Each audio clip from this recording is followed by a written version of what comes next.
محترم حاضرینو،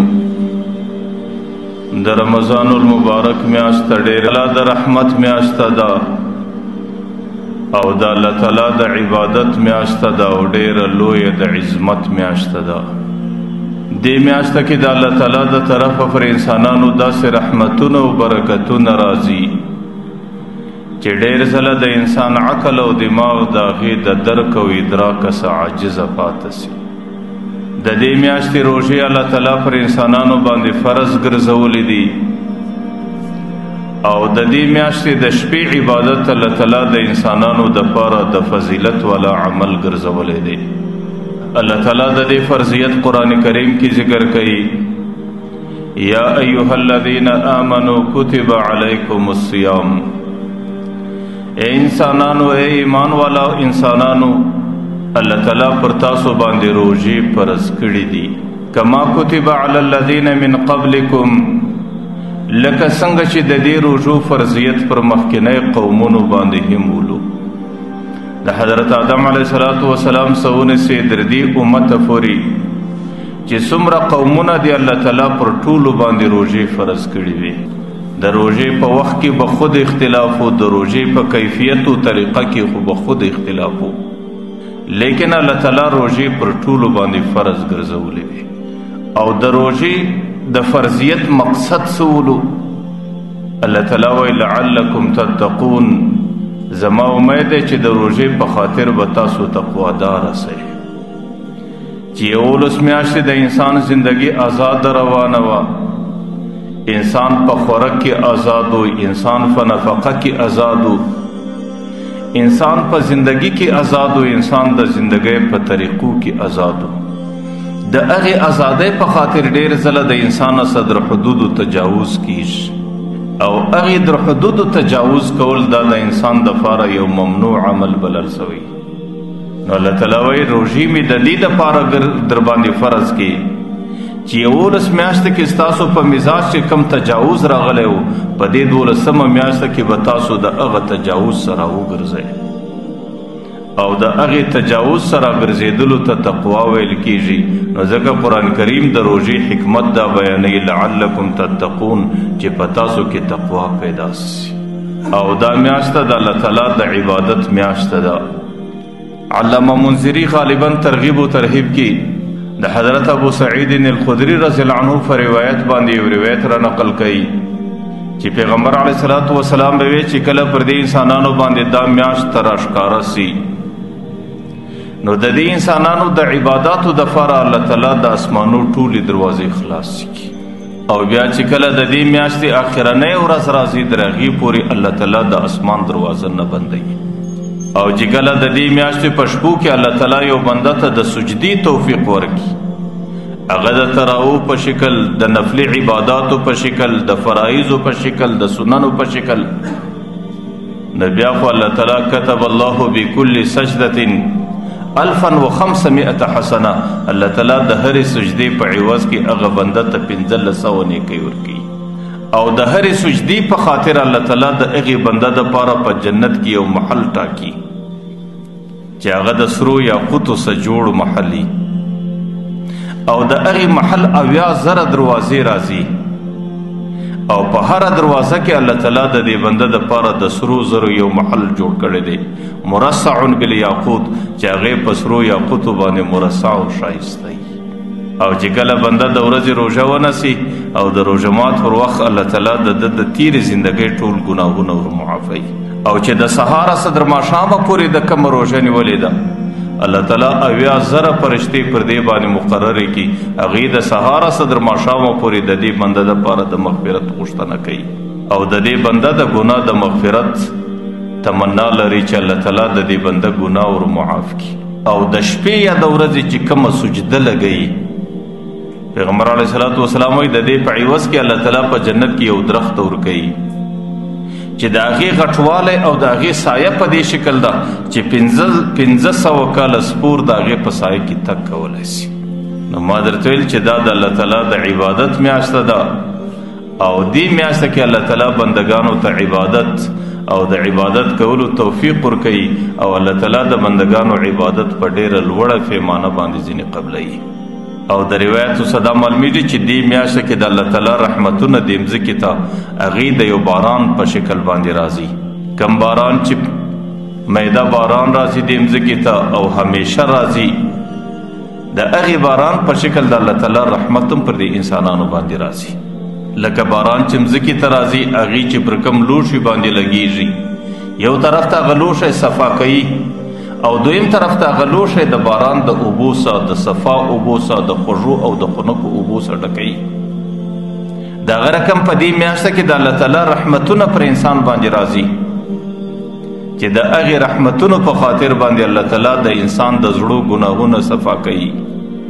چې په 12 میاشتو کې د انسان پر زړه باندې کم غفلت راغلی دی، الله تعالی د هغې غفلت صفایي کوي او د هغې غفلت د صفایي سره سره الله تعالی د دې بنده زړه د خپل رحمه د خپل رحمت تصور ډکوي. نو د دې میاشتې رحمتونه چې د الله د طرف راځي دا د بارانو په مثل باندې دي. لیکن باران چې کله پر لوښي باندې مشلي نو لوښی صفا کوي او ډکوي، خو په هغې کې دا شرط دی چې هغه لوښی باران ته سیده پروت وي. که چیرې هغه لوښی باران ته سیده پروت وي نو بیا خو هغه لوښی صفا کېږي هم، هغه لوښی د اوبو ډکېږي هم. لیکن که چیرې هغه لوښی یو څوک پړ مخې پر دې مځکه باندې کښېږدي بیا خو د هغې صفا کېدل څه کوي، بلکې په هغې کې د باران یو څاڅکی هم نه لګېږي او نه د باران څاڅکی هغې ته ورسېږي. نو د دې میاشتې رحمتونه هم پر هغه چا باندې راځي چې د هغې زړه دې میاشتې ته سیده پروت وي، صفا وي. نو بیا خو د دې میاشتې په رحمتونو هغه زړه د ګناهونو څخه صفا کېږي، د دې میاشتې په رحمتونو باندې هغه زړه د الله تعالی د رحمه څخه ډکېږي. نو پکار دا دی چې موږ د خپل زړه لوښی دې میاشته ته سیده کړو او د دې میاشتې راتګ ته خوشحاله اوسو او د دې میاشتې راتګ ته په انتظار باندې اوسو او په زړه کې دا جذبه ولرو چې د دې میاشتې به قدر کوو او د دې میاشتې قدر دا دی چې د دې په ورځې کې به روژې نیسو او د دې چې کومې شپې راځي په هغې کې به عبادات الله تعالی ته پیښوو. نو بیا به زموږ د زړه لوښی دې میاشته ته سیده وي، بیا به د دې میاشتې د برکتو د رحمتو زموږ او ستاسو د زړه لوښی ډکېږي. او الله تعالی په دې میاشته کې د انسانانو سره عجیبه اساني کوي چې کم سړی روژه کې راسي او هغه روژاتی او روژه یې په خوله باندې بیا که هغه سړی بیده د خوب په حالت کې د دنیا و ما فیها څه خبره بندی، پیغمبر علیه صلات وسلام وایي الله تعالی دا خوب هم په عبادت کې ورلیکي. بیا که هغه بنده خاموشه پاتی هیڅ نه وایي د چا سره، الله تعالی هغه خاموشي په سبحان الله او په الحمدلله باندې ورلیکي. تاسو ګورئ د الله تعالی رحمت عجیبه دی چې یو سړی بیده دی خپل آرام کوي، د خپل بدن راحت مقصد دی، لیکن الله تعالی د هغې سره دومره اساني کوي چې هغه آرام و راحت الله تعالی په عبادت کې ورلیکي. یو سړی خاموشه پاته دی، نه خبره کوي، نه څه وینا کوي، نه څه ذکر کوي، صرف د لغویاتو د عبثو خبرو سره خپله ژبه ساتلې ده. نو الله تعالی د هغې سره دومره اساني کوي د هغې په عملنامه کې مسلسل سبحان الله سبحان الله لیکل کېږي. بلکې د روژاتي مثال داسې دی لکه د معتکف مثال، د هغې ناسته هم عبادت، د هغې خوب هم عبادت، د هغې ویښوالی هم عبادت، د هغې د روژه مات پر وخت خوراک کول دا هم عبادت، د هغې څه چې په ورځ و شپه کې څومره اعمال صادریږي الله تعالی هغه ټوله په عباداتو کې ورلیکي. د پیغمبر علیه صلات وسلام حدیث مبارک دی والذي نفس محمد بیدی، پیغمبر علیه السلام وایي زما د الله فذات قسمی لخلوف فم صائمی اطیب عند الله من المسک، چې کله د انسان معده وچه سي د روژې په خاطر د دې معدې څخه یو قسم بوی راوځي د خولې او دې بوی ته په عربي کې خلوف وایي. پیغمبر علیه السلام وایي زما د الله فذات قسمی چې کله یو سړی په حالت د روژې کې وي د هغې د خولې څخه چې کوم بوی راوځي الله تعالی ته دومره محبوب دی چې د مځکې پر مخ باندې د مشکو بوی هم الله تعالی ته دومره محبوب نه دی لکه د روژاتي د خولې بوی چې محبوب دی. ځکه ما درته وی چې ډیره د رحمت میاشته ده او ډیره د عبادت میاشته ده او الله تعالی دې میاشته کې انسانانو سره ډیره اساني کوي. د پیغمبر علیه الصلاۃ والسلام حدیث مبارک دی چې بنده د مځکې پر مخ باندې کم اعمال کوي الله تعالی د هغې ترتیب حساب لیکي. یو په 9 باندې هم ورکي، یو په 80 باندې هم ورکي، یو په 100 باندې هم ورکي، یو په 100 باندې ورکي، یو په 100 باندې. د هر عبادت لپاره الله تعالی یو خپل درجه او مرتبه لیکلې ده، لیکن روژه په دغه درجه او مرتبه کې نه ده. د روژې د عبادت حد نه دی معلوم چې د هغې دپاره الله تعالی یو په 100 باندې ورکي، بلکې الله تعالی وایي الصوم لی و انا اجزي به. روژه د بنده زما دپاره نیولې ده، د هغې بدله زما د شان مطابق زه پخپله ورکوم. او الله تعالی د دې بدله ځکه ورکوي چې روژه هغه عبادت دی چې په دې کې د بنده سره ریاکاري نه کیږي. په عامو عباداتو کې د ریاکارۍ ګمان او احتمال کیږي، په لمانځه کې کیږي، په صدقه کې کیږي، په خیر و خیرات کې د انسان سره ریاکاري کیږي. لیکن روژه څه ته وایي؟ د سهاره څخه تر ماښامه پورې خوله د خوراکه څه بندول، د څښلو څه بندول، او دا بنده په هر ځای کې کولی شي. چې کله په یو پرده کې نهام سو هم خوراک کولی سي، هم اوبه څښلی سي. چې کله غسل خانې له ورلی یا کړ سو تنها سلو، بیا د هم خوراک کولی سي، هم څښل کولی سي. لیکن چې نه کوي، د دې مقصد دا دی چې صرف د الله تعالی د رضا دپاره یې روژه نیولې ده، او الله تعالی پر دې ته په پټه حالت کې قدرت ورکړی دی، لیکن دی د هغې خپل قدرت بیا هم غلط استعمال نه کوي. د دې څه د معلومي دي چې روژه صرف د الله دپاره ده، او کم عمل چې د الله دپاره یې هغه عمل د ریاکارۍ څخه لري. او الله تعالی ته په دې ټولو عباداتو کې هغه عمل ډېر محبوب وي چې هغه کې ریاکاري نه وي. نو ځکه نورو اعمالو کې د ریاکارۍ احتمال کیدی سي، لیکن روژه کې چونکې د ریاکارۍ احتمال نسته، نو ځکه الله تعالی وایي الصوم لی. پیغمبر علیه السلام حدیث قدسی را نقل کوي چې الصوم لی و انا اجزي به. روژه د بنده زما دپاره نیولې ده، د هغې بدله به زه د خپل شان مطابق ورکوم. یو روایت کې راځي و انا اجزا به. روژه بنده زما دپاره نیولې ده، د هغې بدله به زه پخپله یم. چې د قیامت په میدان کې به زما دیداري، د قیامت په میدان کې به زما ملاقاتي، د قیامت په میدان کې به زما رضایي، د قیامت په میدان کې به زما قرب او نزدېکت، دا به دې بنده ته ور نصیب کېږي. او چې کله انسان ته الله تعالی قرب او نزدېکت د الله دیدار ور نصیب سو، د هغې په مقابل کې بیا نور نعمتونه هیڅ حیثیت نه لري. یو کتاب کې لیکلی دی، یو بادشاه دی سلطان محمود سبکتګین رحمه الله، ډېر دینداره بادشاه. هغه یو ورځ پر یو چوکۍ باندې ناست دی او مخ ته ټیبل او میز ورته پروت دی. پر دې ټیبل او میز باندې رنګارنګ شیان کښېښول، قیمتي شیان یې کښېښول، لعل یې کښېښول، جواهر یې کښېښول، یاقوت یې کښېښول، سره زر یې کښېښول، سپین زر یې کښېښول، او شاوخوا خادمان ورباندې راګرځېدلي دي. دې دوران کې یو حبشي مینځه د پرنګ باندې تکه توره، هغه دته ولاړه، د هغې دا پکۍ دته ویل چې پر ده باندې ګرمي اثر ونه کړي. نو بادشاه یو دم اعلان وکړي دې ټولو خلکو ته، او چې د چا په دې ټیبل کې کم شی خوښ دی بس هغه پورته کولی شي. نو هغه مزدران ورباندې راغوټه سو، چا یو شی چل کړي، چا بل شی چل کړي، چا بل شی چل کړي. هغه مینځ یې چېر د بادشاه پر دې غاړه باندې لاس ونیو، د بادشاه باندې لاس کښېښوی. چې کله هغه مزدورانو شیان سره پورته کړل، نو هغه بادشاه دې مینځه ته وایي چې لیونۍ تا له خو یو شی په لاس نه درلی. نو بادشاه ور دې باندې وخندل چې نه لعل په لاس درلو، نه جواهر په لاس درلو، نه سره زر په لاس درلو، نه سپین زر په لاس درلو، ته خو دغسې بې نصیبه پاته سو. نو هغې باره ورته ویل بادشاه سلامت، دا نور خلک لعل و جواهرو تلاش وکړي، هغې ته لعل و جواهر او سره و سپین په لاس ورلو، ما ته هغه څوک په لاس رالی چې کوم څوک لعل و جواهر سره و سپین چاته ورکوي، او هغه ورکوونکی چې د کوم خزانې مالک دی، هغې چې ماله په لاس رالی هغه د دې ټولو شیانو څه زیات قیمتي دی. نو دا یو حقیقت دی چې څوک خو لمونځ کوي، څوک به جهاد کوي،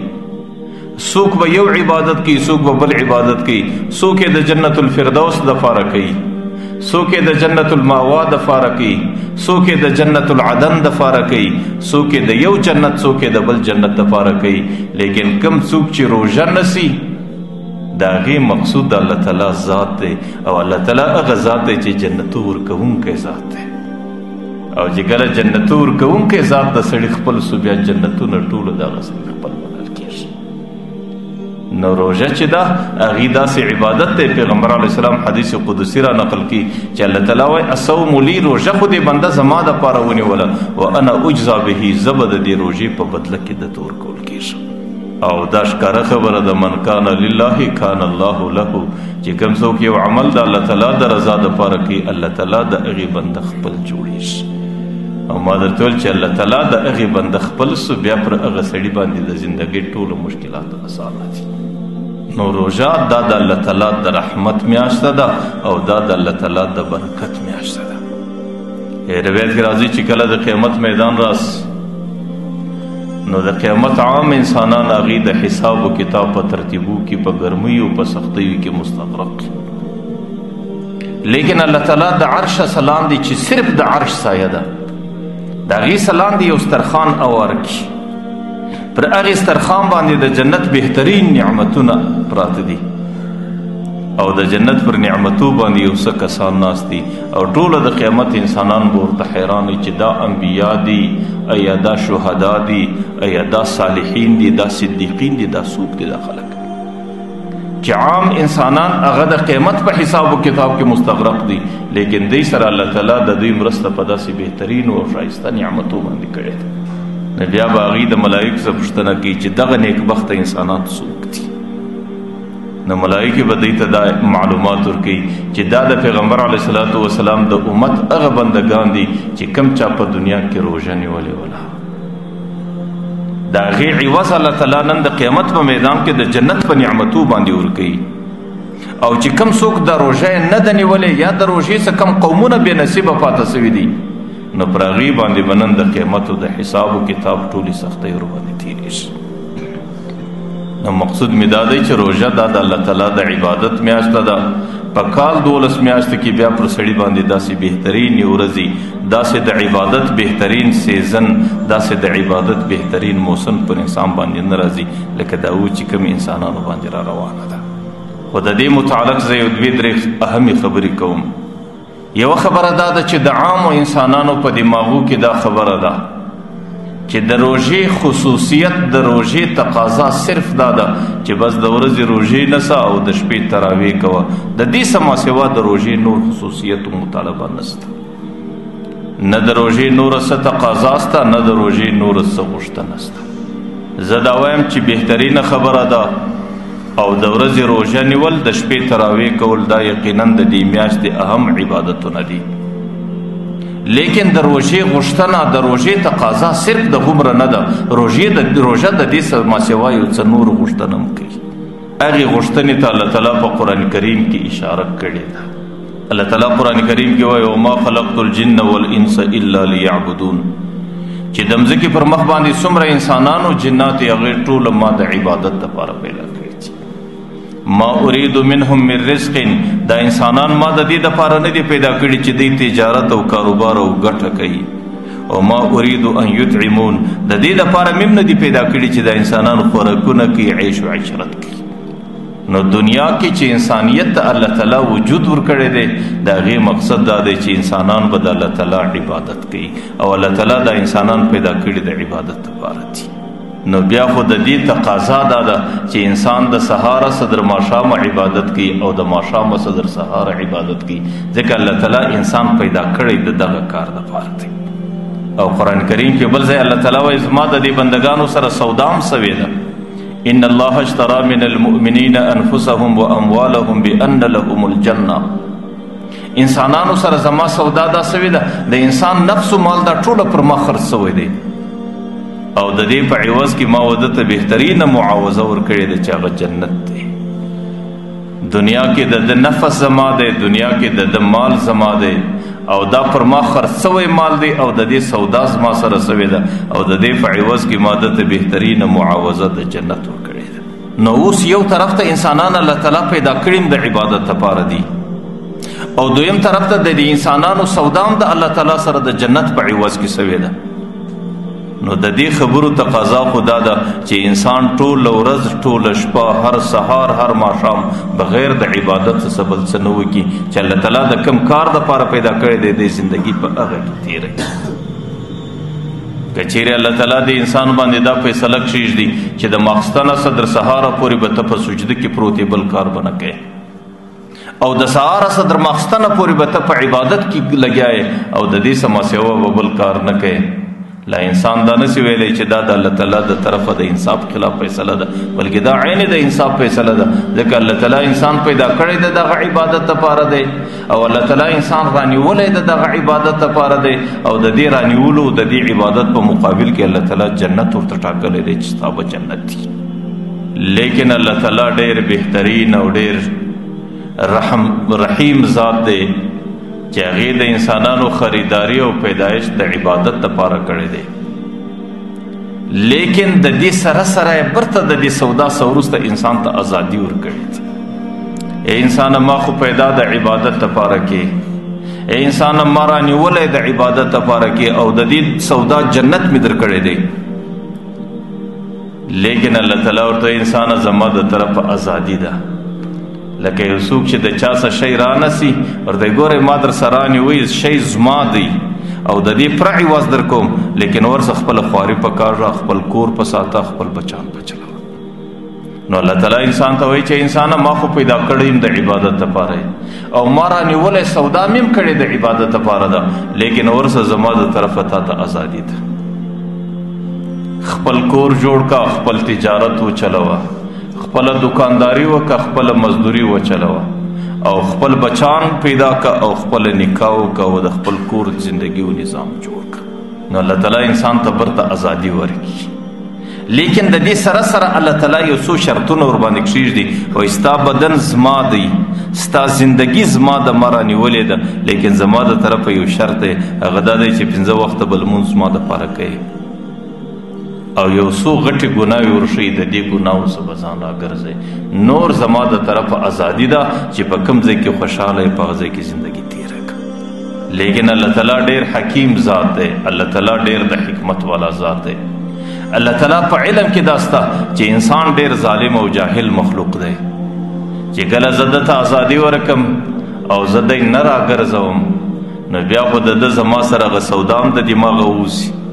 او ما چې د کم شي دپاره پیدا کړی یو هغه عمل چې عبادت دی هغه هم د دماغه وځي. بیا انسان په دکانداري کې داسې لګیا سي لکه دی چې پیدا سوی د دکاندارۍ دپاره، بیا انسان په تجارت کې داسې لګیا سي لکه دی چې پیدا سوی د تجارت دپاره، بیا انسان د زندګۍ په مصروفیاتو کې داسې لګیا سي لکه دی چې بالکل د دې دپاره پیدا سوی، هغه د الله سودا هم د دماغه وځي، هغه د الله د پیدا کېدلو مقصد چې د کوم مقصد دپاره دی پیدا کړی و هغه هم د انسان د دماغه وځي. او کله په لمانځه کې هم باره کمزوري ځین شروع سي چې الله تعالی کوم شرایط ورباندې ایښي دي په هغه کې هم د انسان څه غفلت شروع سي. نو الله تعالی د دې انسان د دې خپلې سودا د یادولو دپاره، د انسان د راګرځولو دپاره الله تعالی یو څه اوقات ورباندې کښېږدي چې په هغې اوقاتو کې انسان برته خپل حقیقت ته انسان الله تعالی راګرځي. په هغه اوقاتو کې یو وخت د روژې هم دی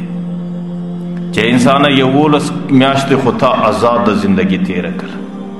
11 میاشتې ستا زندگی په تجارتو، په دکانداریو، په ګټو په دې کې تېره شوله،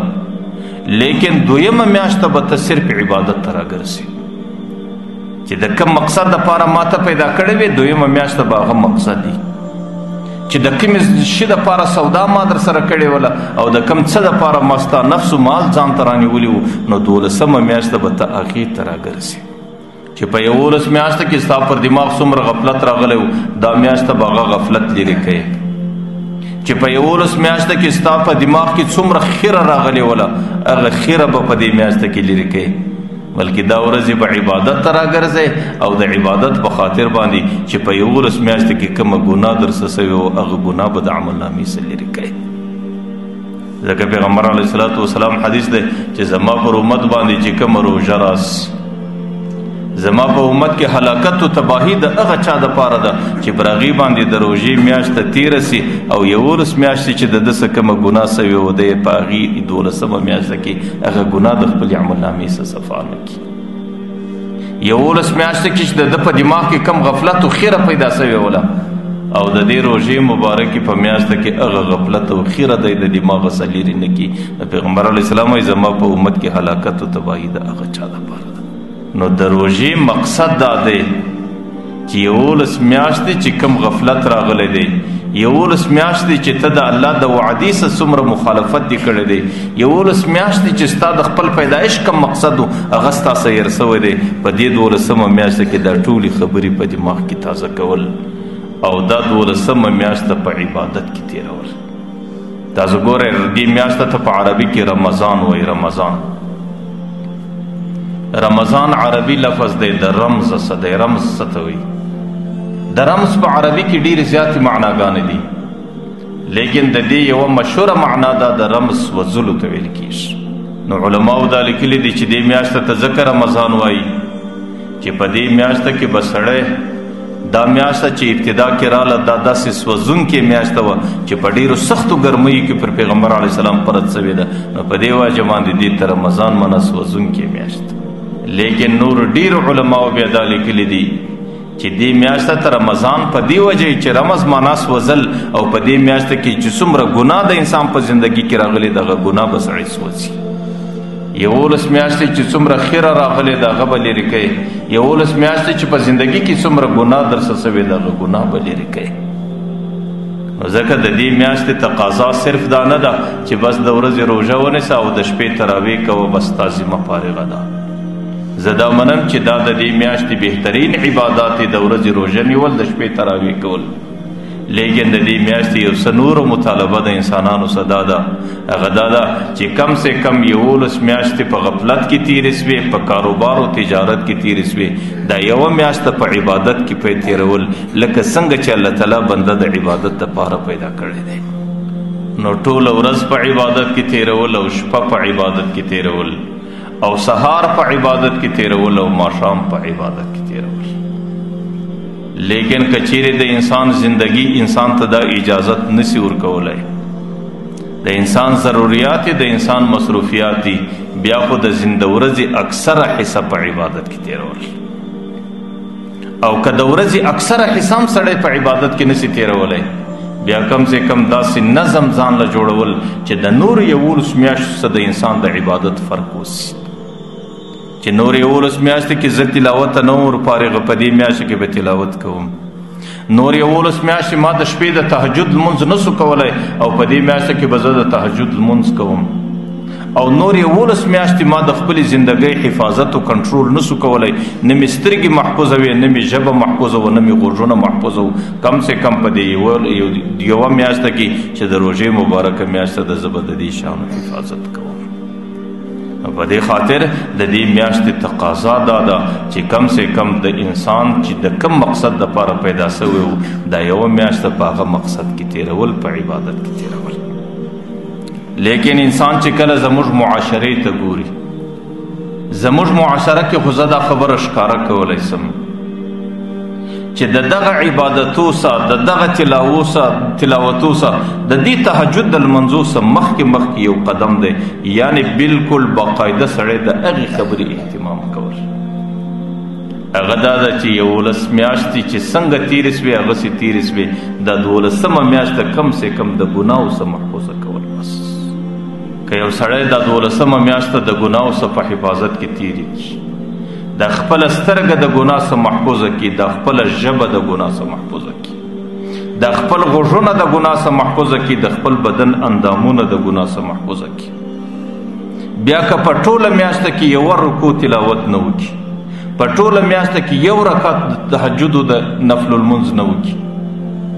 صرف پر خپله زندگی باندې کنټرول رالی او خپله زندگی او خپل اندامونه د ګناهو څخه محفوظه سو، زه وایم چې د دې سړي دپاره بیا دا میاشته روژه مبارکه ده او دا سړی د مبارکباد مستحق و لایق دی. او دې سړي ته دا ویلی سي چې الله تعالی دې دغه روژه ستا نصیب کړي او دا دې ډېره مبارکه روژه ونیوله.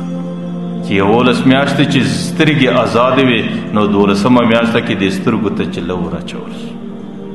11 میاشته کې ژبه ازاده وله، 12مه میاشته کې دا ژبه راګرځول.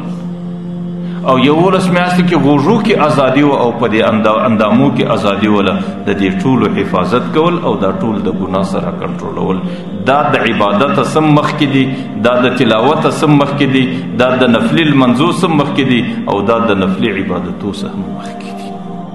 ځکه پیغمبر علیه الصلاة والسلام څه وایي؟ من لم یدع قول الزور، چې چې کوم څوک په دې میاشته کې درواغ نسی پرېښوی، غیبت نسی پرېښولی، د مسلمان دل ازاری نسی پرېښولی، او مسلمان ته تکلیف رسول نسی پرېښولی، او خپل غوږونه په کنټرول کې نسی راوستلی، او خپل سترګې په کنټرول کې نسی راوستلی. فلیس لله حاجة فی ان یدع طعامه و شرابه. الله تعالی دې ته مجبور نه دی چې تا خوراک او اوبه پرېښي دي، یعنی دا خوراک او اوبه پرېښول سړي ته څه ګټه بیا نه کړي. بیا که هغه خوراک هم سړی کوي، هغه اوبه هم سړی څښي، او چې د روژې سره ضد کم کارونه دي هغه ټوله دي کوي، ځکه هغه شی درته ګټه نه کوي، نه خوراک پرېښول ګټه کوي او بیا نه اوبه پرېښول ګټه کوي. که یو سړی د مفتي صاحب پوښتنه وکړي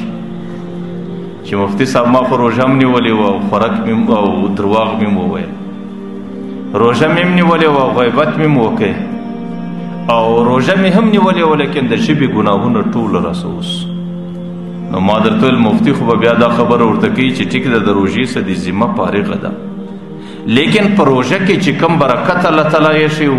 په روژه کې چې د الله تعالی کم رحمتونه راتلو، په روژه کې چې الله تعالی کم نورانیت ایښی و، د هغه څه سړی مکمل بې نصیبه او محرومه پاتې سي. نو ځکه د عبادتونو څه په دې میاشتې مخکې یوه خبره ده، هغه دا ده چې دا میاشت د ګناه څه فارغه کول. زه ډېر ځله خلکو ته وایم چې یاره روژه څه مطلب؟ د روژې مطلب خو دا دی چې خوراک پرېښول، د روژې مطلب دا دی چې څښل پرېښول،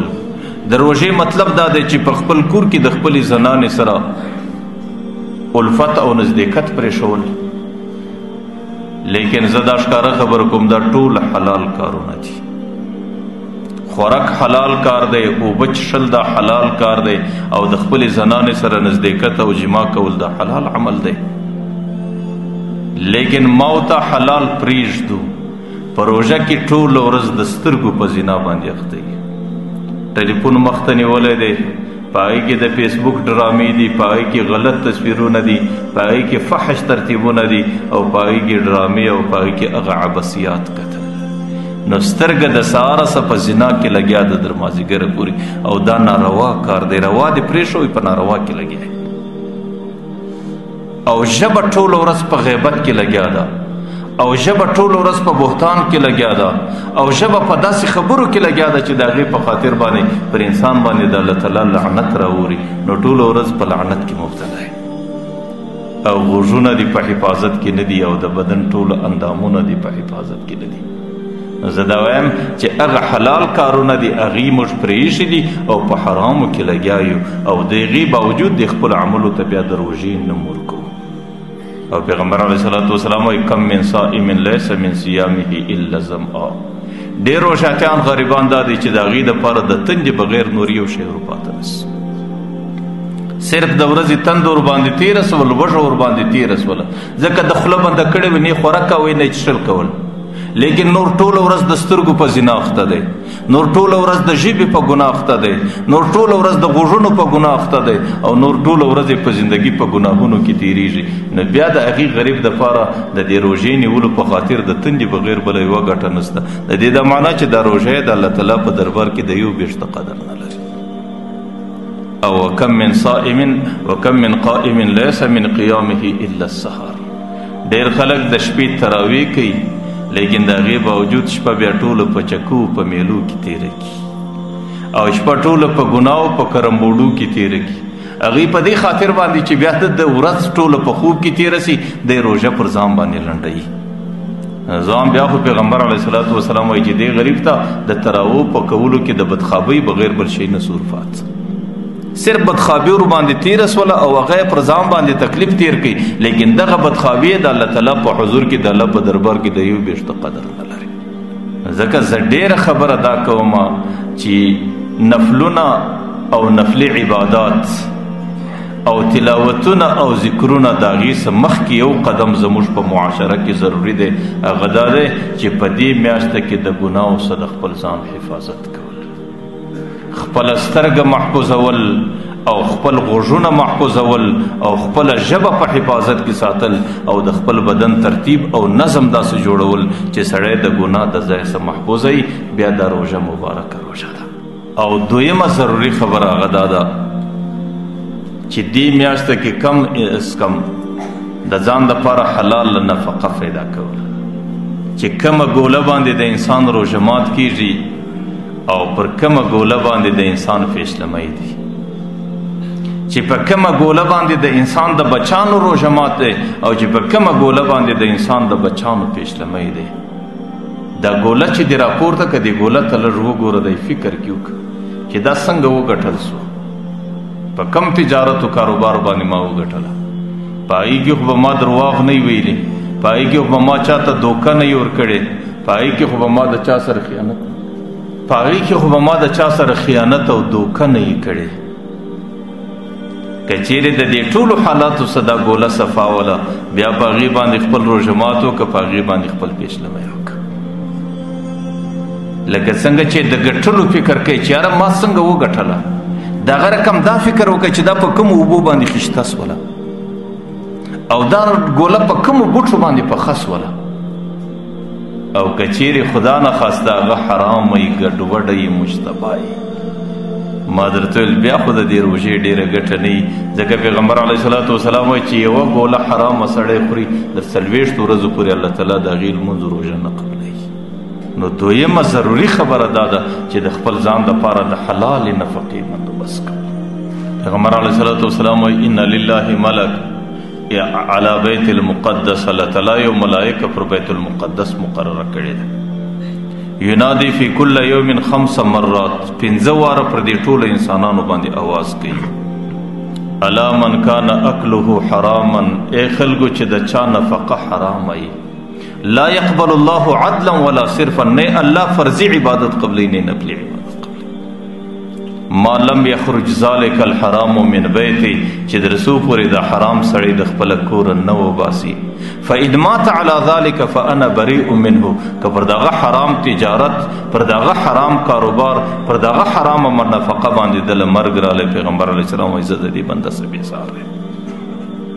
نو دویمه خبره ډیره ضروري زموږ او ستاسو په روژه کې دا ده چې کم روژه ماتو فیصله‌مۍ سړی کوي، د هغې دپاره خامخا دا نه ده ضروري چې سړی دې غوړه نفقه پیدا کړي، خوږه نفقه دې پیدا کړي، لیکن هغې دې ګډه وډی وچه ګوله پیدا کړي، یو غړپ د شلومبو پیدا کړه، د اوبو سره یې تېره کړه، لیکن دا فکر او دا سوچ ځان خپل کړه چې دا نفقه حلاله وي او په دې نفقه کې ګډوډي نه وي، په دې نفقه کې تا درواغ نه وي ویلي، په دې کې دې دوکه نه وي کړې، په دې کې د مسلمان څه عیب نه وي کړی، او په دې کې د مسلمان خطا ایستلی نه وي، ځکه په دې ټولو شیانو باندې نفقه حرامه وي. زموږ په معاشره کې د ډیرو خلکو تجارت خو حلالي، دکانداري جایز دکانداري، حلاله دکانداري، لیکن هغه غریب د بعضې لږ بې احتیاطۍ په خاطر هغه ټولو سره ګډه وډه کړي، ضرورت یې یا نه دی درواغ کې وایي، ضرورت یې یا نه بس دی عیب پټوي، او دی مسلمان ته په دې کې دوکه ورکوي او د مسلمان سره خیانت کوي. نو زه هغې خلکو ته دا وایم چې الله تعالی حلاله نفقه او حلال تجارت درکړی دی، نو پکار دا دی چې د دغه حالاتو څخه سړی په دې میاشته کې ځان وګوري، مسلمان ته دوکه نه کړي ور، او د مسلمان څه عیب نه کړي پټ، او د مسلمان سره خیانت ونه کړي، او مسلمان خطا نه باسي. نن زموږ په معاشره کې عجیبه وبا ده. پیغمبر علیه صلات وسلام وایي دا میاشته د صبر میاشته ده، دا میاشته د مسلمانو سره د غمخوارۍ میاشته ده، او د دې صبر او د غمخوارۍ بدله د الله په دربار کې جنت دی. لیکن موږ باندې چې کله روژه راورسیږي، موږ دا د حرام نفقې یو سیزن بولو، موږ دا د ګټې سیزن بولو، بیا هغه ګټه که په درواغو باندې کېږي، که په ذخیره اندوزي باندې کوي، که پر مسلمانانو باندې په ګراني باندې کېږي، که پر مسلمانانو باندې په مشقت اچولو باندې کېږي، بیا موږ په دې وخت کې د ځان د انسان ځانه سه یو درنده جوړ کړو، د انسانانو زه بالکل د پوست کاږو د ګرانۍ په خاطر. نو ما درته ویل پیغمبر علیه صلات وسلام خو وایي چې د مسلمانانو د همدردۍ میاشته ده او د مسلمانانو سره د غمخوارۍ میاشته ده، لیکن موږ یې د ځان دپاره د عذاب میاشته جوړه کړو، او موږ یې د الله تعالی د لعنت او د غضب میاشته د ځان دپاره جوړه کړو.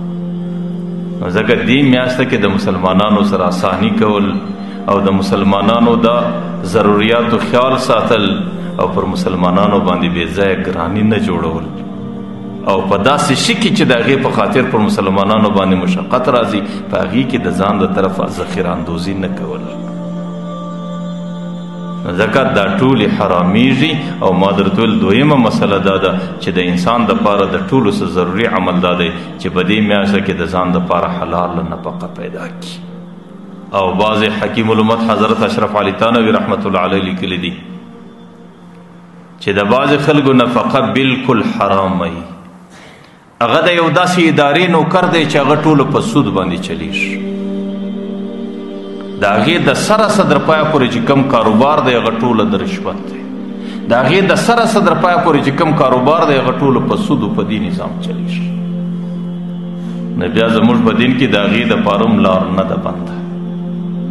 حضرت اشرف علي تانوي رحمت الله علیه لیکلی دي چې هغې ته مې دا خواست دی چې کم سے کم د دې یوې میاشتې دپاره د ځان او د عیال د نفقې په خاطر یو څه قرض کول. بس هغه پیشلمی د قرض په پیسو باندې چلول، هغه روژهمات بندوبست د قرض په پیسو باندې برابرول.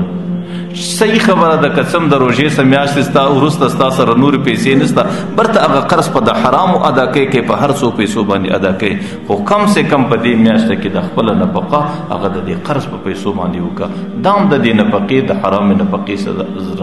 ځان راګرځول یو صورت دی. نو ځکه دا هم ضروري خبره ده چې په دې میاشته کې انسان د حلالې نفقې بندوبست وکړي او دا غم او دا فکر وکړي چې زما او زما د بچانو نفقه کم سے کم حلال دی. او درېیمه ضروري خبره زموږ معاشره کې دا ده چې دې میاشته کې د غصې د کارو څخه ځان ساتل، چې د ژبې په خاطر باندې کومه غصه د سړي څه کېږي د دې څه لږ ځان راګرځول. کله کله د انسان پر مزاج باندې یو خبره بده ولګېږي، کله د انسان پر مزاج باندې بوج راسي، چونکې د روژې په خاطر د انسان په مزغو کې خشکت او وچوالی ډېر راغلی، نو انسان له طبعا غصه ډېره ورځي. نو د غصې د اعمالو څخه ځان ساتل. پیغمبر علیه الصلاة والسلام حدیث مبارک دی من کان یؤمن بالله والیوم الاخر، که سړی پر الله او پر آخرت باندې ایمان لري فلیقل خیرا او لیصمت، کې د وسه کېدله په مجلس کې د خیر خبره کوي، د دین خبره دی کوي، د مسلمان د همدردۍ خبره دی کوي، او لیصمت کې د وسه نه کېدله بس چپ خوله دې اوسېږي. نو په دې روژه کې کم سے کم تنهایی کول یا کړوالی کول، پر ځان باندې پټو اچول، لکه سړی چې په یو فریض کې او د ډیرو مجلسو د ډیرو خبرو څخه ځان ساتل، او دا روژه بالکل په خاموشي کې تېرول. که چیرې معاشره ده دوه رقمه خبرې راځي، کله کله بل چاله غصه ورغلي هغوی پر تا باندې را حمله سي، کله کله په معاشره کې تاله غصه ورسي ته پر بل چا ور حمله کېږي. نو دا اول متعلق پیغمبر علیه الصلاة والسلام وایي ان جهل علی احدکم جاهل، که چیرې د روژې مبارکه میاشته وي یو سړی در باندې را حمله سو، هغې ستا سره جګړه کوله، هغې تا ته شکنځا وکړله، هغې تا ته فوچ رد وویل، او هغې ستا سره په روژه کې ستا سره ځان اخته کوئ، نو بس هغې ته وایه فلیقل انی صائم، ورته سړی زه روژاته یم، زه ستا د ناپوهۍ په خاطر، زه ستا د جهالت په خاطر خپله روژه ته نقصان نه رسوم. بس د هغې په مقابل کې د پیغمبر علیه صلات وسلام وایي دا ده چې هغې ته زما روژه ده او زه د روژې په حالاتو کې د چا سره جګړه نه کوم او د روژې په حالت کې د چا سره غصه او غضب کې زه نه راځم. نو که چیرې د یو بل چا ستا سره ناپوهي کوله نو د هغې سره به داسې کوي، ځکه کله کله چې هغې یو څه درته وایي تالم غصه درسي ته هم یې څه ورته وایه، یوه خبره د سړي د خولې سره ووسي. د بخاري شریف حدیث دی ان العبد لیتکلم بکلمة من سخط الله، کله د انسان د غصې په حالت کې یو داسې خبره د خولې څخه وځي چې هغه د الله تعالی د ناراضګۍ خبره وي، ولا یلقا بها بالا، د ده په زړه کې څه فکر نه وي چې دا مې څنګه خبره وکړه. الله تعالی وایي یهوي بها فی جهنم، پیغمبر علیه السلام وایي الله تعالی د جهنم و داسې کنده ته ور وغورځوي ابعد ما بین المشرق والمغرب، د هغې سر و پای دومره ځله لرې لکه مشرق و مغرب. ځکه کله کله د غصې په حالت کې، د روژې په حالت کې، د انسان د دماغ د خشکت او د وچوالي په حالت کې کله د انسان د خولې څخه داسې خبره وځي چې انسان نور هیڅ نه یې کړي، په هغه خبره الله تعالی دومره ناراضه سي چې د هغې خبرې په خاطر دی د جهنم داسې بدترینه کنده ته ورغورځوي. ځکه د ټولو څه اهمه خبره دا ده چې بس سړی غوسه نه کوي. زموږ معاشره کې بعضې بوډاګان او سپین ږیري دي، هغې چې کله کور ته راسي د هغې په دماغ کې دا دی چې زه خو نو د کور سپین ږیری یم، زه د کور مشر یم، بس ما ته هر څه کول جایز دي. بس په دماغ کې دا کښېنستلی دی چې زه خو د نسوارو عادي یم، زه د چلم عادي یم، زه د هر څه عادي یم. بیا دی نه نارینه ګوري، نه زنانه ګوري، نه مشر ګوري، نه کشر ګوري. بیا دی پوچ ورد وایي په دې کور کې او داسې خبرې کوي چې هغه نه د د شانه سره مناسبې، نه د روژې سره مناسب. ما درته ویله چې پیغمبر علیه صلات وسلام انسان د غصې سره ګرځولی دی چې کله سړی د کور مشر سو، د کور سپین ږیری سو، د هغې دپاره نور برداشت پکار دی، د هغې دپاره نور تحمل پکار دی، ځکه دا د کور ټولو انسانان د دې بوډا څخه تربیت اخلي. لیکن که سړی د کور مشر سي او په نسوارو په نشو باندې عادي انسان سي، د هغې په خاطر باندې انسان ته خپلې زنانې ته پوچ خبره کول جایز نه دي چې دا خپله زنانه د ده په نکاح کې د دې تله دی سخته خبره، تیزه خبره بې ځایه نشي کولی. نو چې جای چې یادی مژور ته کوي، بل چا ته کوي، بل چا ته کوي، بل چا ته کوي. ځکه لکه څنګه چې ستا روژه ده د هغې هم روژه ده. هغې غریبې ټوله ورځ ستا د خدمت په خاطر په ګرمي کې و تا ته د ډوډۍ پخولو دپاره تېر کړی دی، حالانکې په شریعت کې ته د یو بېشته حق نه ورباندې لرې. هغې ټوله ورځ ستا دپاره د سالن پخولو په خاطر و اور ته تېر کړی دی او د هغې هم په ورځ روژه پخله ده، حالانکې په شریعت کې ته د یو بېشته حق نه ورباندې لرې. نو بجای د دې چې د هغې سره ته سختي وکړې، د هغې احسان ومنه، د هغې شکر ادا کړه چې الله تعالی د دې په ذریعه باندې تا ته دومره خدمت او د خدمت دومره ترتیب برابر کړی دی. نو دا خبره نه کول چې زه خو بس د کور مشر یم، د کور سپین ږیری یم، بس چې څه پر خوله باندې رالو هغه به وایم، زما د خبرې جواب به څوک نه راکړي.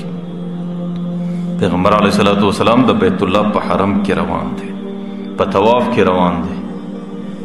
د طواف په دوران کې د بیت الله ته داسې وګوري،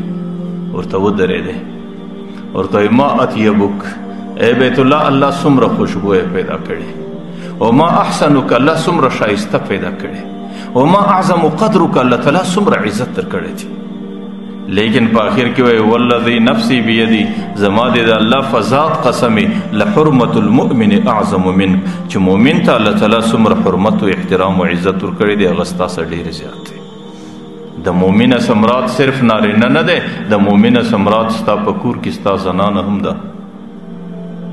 چې دې زنانې ته الله تعالی څومره حرمت ورکړی دی او د هغې زړه ته تکلیف رسول او هغې پریشانه کول او د روژې په میاشته کې هغې ته تکلیف ورسول او هغې ته پوچ ورد ویل، دا بالکل دومره ګناه ده چې د بیت الله د تکلیف رسولو، د بیت الله د نړولو، د بیت الله د بې احترامۍ کولو څوم د انسان لپاره لوی ګناه ده. ځکه دا خبره کول چې په دې میاشته کې د غصې او د خشمه څخه ځان ساتل، که چیرې انسان له غصه او خشم ورس، په کار دا دی چې بس هغه خشم سړی وخوري،